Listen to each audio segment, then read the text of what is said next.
There was one similar on your own that you would typically work on your own in class, and similar in the sense that the leading coefficient was 1. So you saw me adding 1 to both sides to get that C moved over. So that was kind of step 1 and step 2 in the process.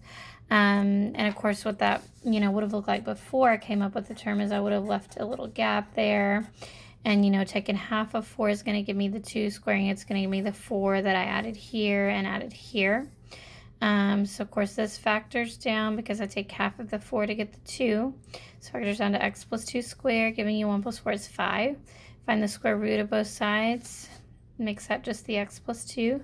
Doing the plus or minus the square root of 5, and then subtracting the 2 gives you your 2 solutions. So, and kind of see how we're still getting 2 solutions solving a quadratic equation. They just look a little different because if they factor, usually you're getting, whole numbers or fractions, something that doesn't have a radical in it, okay? But, these particular equations weren't going to factor to begin with, okay?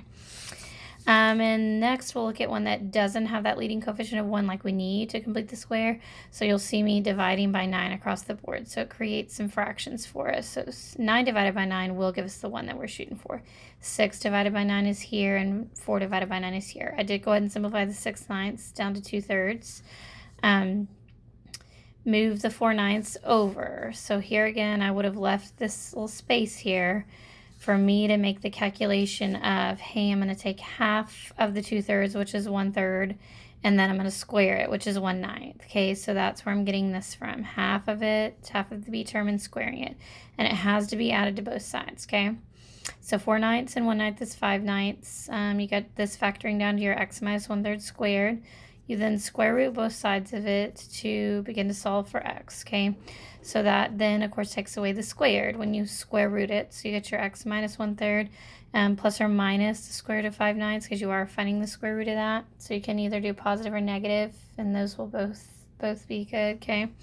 Add your 1/3, getting the 1/3 plus or minus. The only thing I've done here, square root of 5 doesn't break down.